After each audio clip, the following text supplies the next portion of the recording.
Estamos no Conecta. Conecta é um podcast que trata do processo penal contemporâneo, processo penal em debate. Este é o episódio 44º, que tratará da criminalização da advocacia criminal. Conosco no episódio de hoje, professor e jurista de nome reconhecido em todo o território nacional e no estrangeiro também, o professor Dr. Diogo Malan, que é professor da UERJ e também da Faculdade Nacional de Direito do Rio de Janeiro. Advogado e um jurista reconhecido e respeitado por todos nós, cujas obras elas são indicadas e referenciadas por todo o jurista que medita e estuda o direito e o direito penal, o direito processual penal. Então, tratam-se de uma obra, a obra do professor Diogo Malan é uma obra de ponta, como se diz nas letras jurídicas. Então, a presença do professor Diogo Malan engrandece o podcast e nós estamos muito agradecidos com a sua presença neste podcast. Tem a palavra.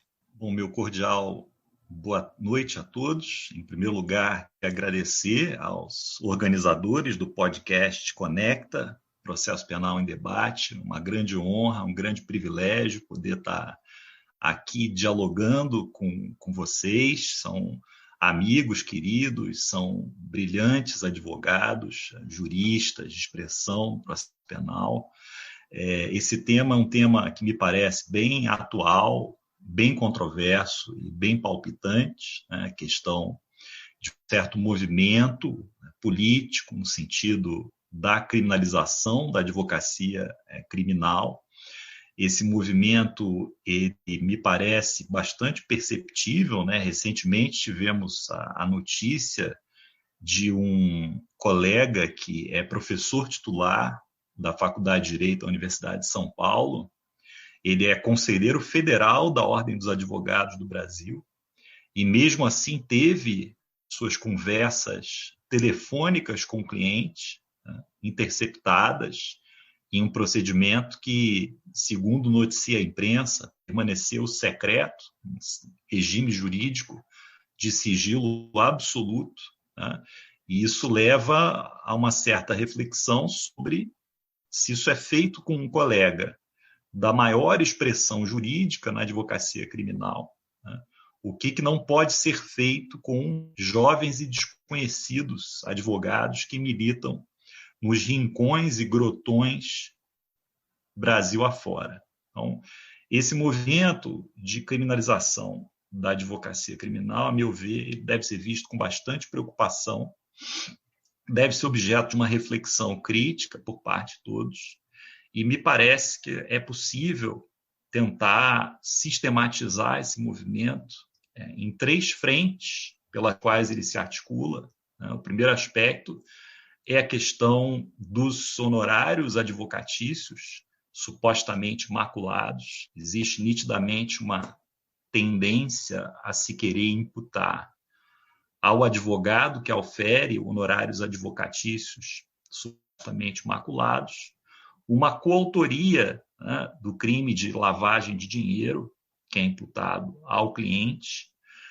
Isso vejo com bastante preocupação. A professora Heloísa Estelita, da Fundação Getúlio Vargas, de São Paulo, tem um texto acadêmico, doutrinário, importante, no sentido da atipicidade objetiva dessa conduta, na medida em que não há a elementar da ocultação, nem da dissimulação da origem ilícita dos ativos que o advogado recebe, quando ele o faz pelos meios tradicionais, né? Depósito na conta corrente da sua sociedade civil de advogados, ele cumpre todas as obrigações tributárias principais e acessórias, né? Declara esse recebimento à administração pública fazendária. Me parece que a posição doutrinária da professora Heloísa é no sentido de que essa conduta não se amolda ao tipo objetivo da lavagem de dinheiro. Há outros autores que vão trabalhar essa questão na perspectiva da chamada teoria das ações neutras ou cotidianas, com o professor Rodrigo Sánchez Rios, defendendo que, nesse caso, é uma ação cotidiana, né, praticada pelo advogado. Ele não adere à conduta criminosa alheia, ele pratica essa atividade no marco cotidiano das suas atividades profissionais e, portanto, não haveria uma conduta susceptível de criminalização. Então, esse é um ponto que me parece importante ser discutido. Outro ponto que me parece importante é a acusação do crime de obstrução da justiça, é um tipo penal específico da lei de organizações criminosas. Me parece que hoje existe uma certa tendência de se tentar enquadrar nesse tipo penal as reuniões entre corréus ou co-investigados, ou até mesmo reuniões entre defensores técnicos de corréus ou co-investigados. Me parece que esse é um problema grave porque o Supremo Tribunal Federal ainda não se posicionou de maneira clara quanto a esse chamado concerto de versões, né, entre co-investigados, corréus ou defensores técnicos, se isso é uma conduta que está dentro do exercício da ampla defesa, com os meios e recursos inerentes, ou se esse concerto de versões é passível de subsunção ao tipo de obstrução de justiça. E uma terceira vertente, que também parece bastante preocupante, é a devassa das comunicações, do sigilo profissional advogado-cliente. O Superior Tribunal de Justiça tem uma posição no sentido de que, se o alvo original da medida de interceptação de comunicações telefônicas é o cliente do advogado, ainda que eventualmente sejam interceptadas comunicações entre o cliente e o advogado dele, isso se enquadraria, né, no conceito de encontro fortuito de provas e, portanto, essas conversas poderiam ser admissíveis em juízo. Né? Parece que essa questão não está bem posta, né, no sentido de que qualquer interceptação que resulte na violação do sigilo profissional advogado-cliente, pouco importando quem é o alvo original da medida, se é o advogado ou o cliente, caracteriza uma prova ilícita. Né? E, portanto, me parece importante também que o Superior Tribunal de Justiça reveja, né, essa sua jurisprudência, ou isso, em tese, poderia ter ser feito também pela via da reforma legislativa, né, se explicitando na própria lei de interceptação de comunicações telefônicas que não é possível o aproveitamento das comunicações que resultem em violação do sigilo profissional advogado-cliente. Parece que são essas três frentes e eram esses três pontos que eu trouxe a título de suscitar o debate. Eu me coloco aí à disposição, amigos, para a gente agora passar por uma fase mais dialética do podcast, por assim dizer. Tá bem, obrigado, professor Diogo. Eu, no início, esqueci de fazer a referência que nós estamos também com a companhia do professor Marcos Eberhard, que é professor da PUC do Rio Grande do Sul também, juntamente comigo, Nereu Giacomoli. Nós dois somos os criadores do podcast, os divulgadores deste necessário debate sobre o processo penal contemporâneo. O Marcos também é advogado, um ilustre jurista aqui também que nos acompanha neste momento. Então, já passo a palavra então ao professor Marcos. Professor Diogo Malan, uma satisfação muito grande estar dividindo aqui o Conecta Podcast contigo e com o professor Nereu Giacomoli.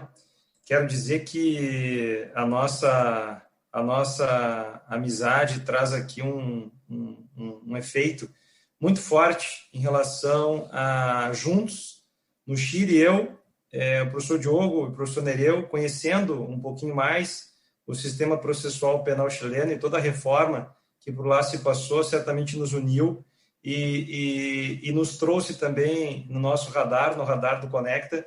Não poderia ser diferente, até mesmo demorou a que o professor Diogo estivesse aqui conosco. O professor Diogo Malan, que é um advogado reconhecidamente e conhecidamente reconhecido no Brasil, e que, junto com outro grande amigo, Flávio Mirza, tem várias obras, Crise no Processo Penal Contemporâneo, pela editora De Plácido, o Processo Penal Humanista também, pela mesma editora, enfim, outros tantos livros, ensaios sobre a cadeia de custódia das provas no processo penal, em Fórum de Direito, em que o professor Diogo Malan é coordenador, assim como também outras obras importantes, temas atuais de direito penal e processo penal, que o professor Diogo Malan é coautor. Ou seja, o professor com uma vasta experiência que nos remete também a uma experiência fantástica agora de ouvi-lo sobre a criminalização da advocacia. Pontos fundamentais sobre a fala do professor Diogo que nos traz aqui a alguns questionamentos. Em primeiro lugar, será que é obrigação do advogado fiscalizar a origem dos valores recebidos?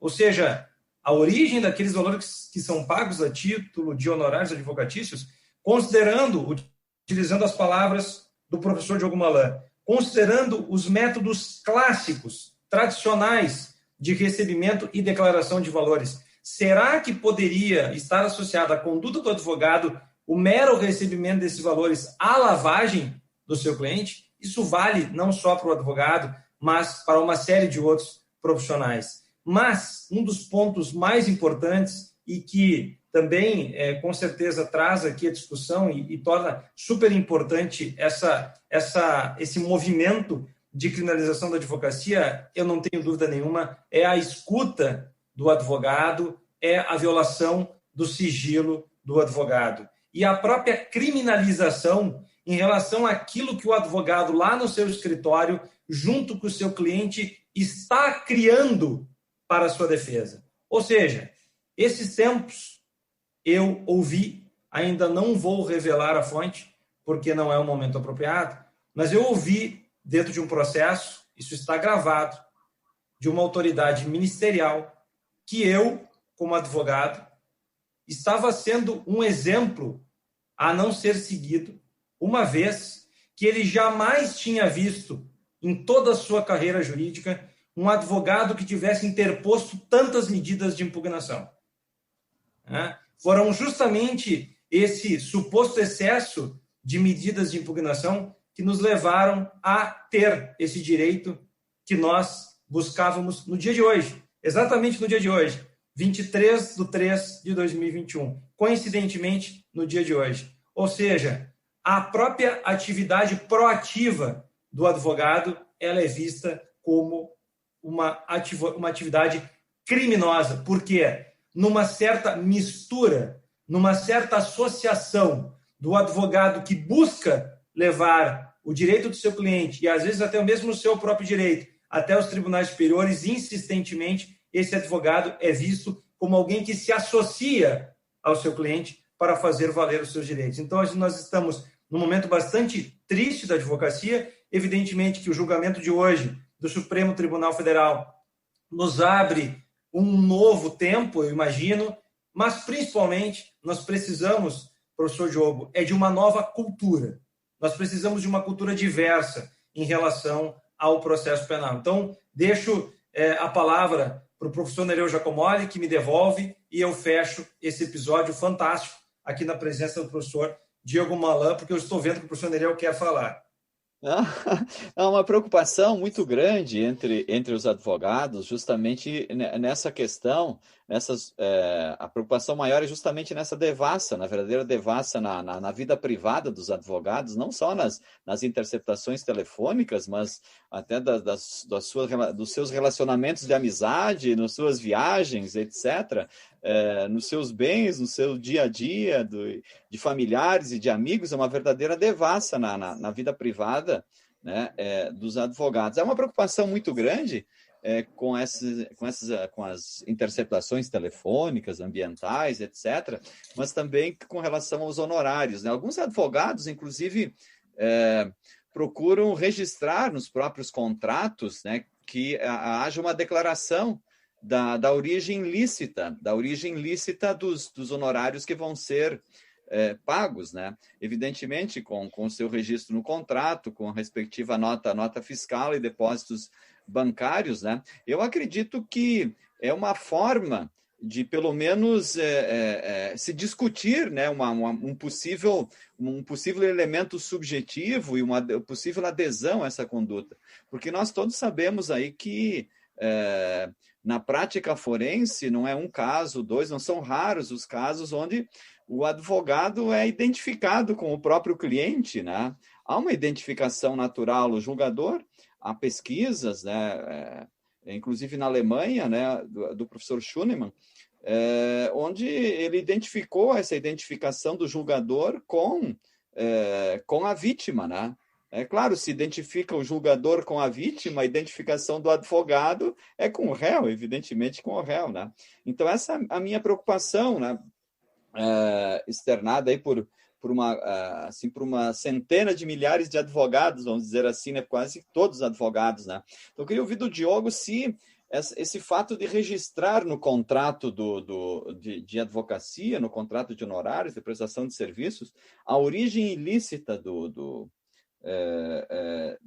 que está sendo repassado aos advogados pode suscitar uma discussão sobre ausência de dolo, né, e de ausência de aderência à conduta, à eventual conduta de lavagem de dinheiro ou da origem ilícita desses valores, né?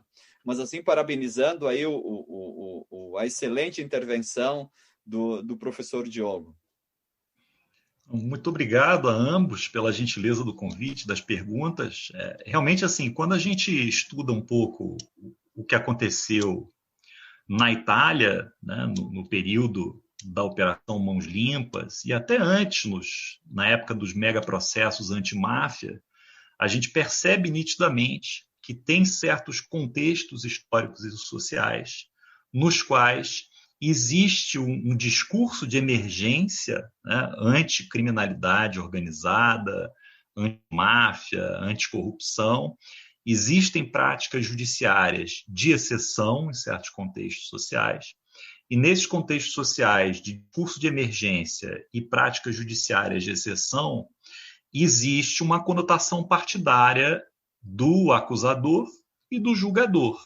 E nesse contexto, quando tanto o acusador quanto o julgador estão consorciados, né, e se colocando no papel institucional, agindo como combatentes da criminalidade, é claro que o advogado, o defensor técnico do acusado, ele é visto com hostilidade. Ele tem um papel disfuncional nessa ótica das pessoas que atuam num contexto de discurso de emergência e prática de exceção.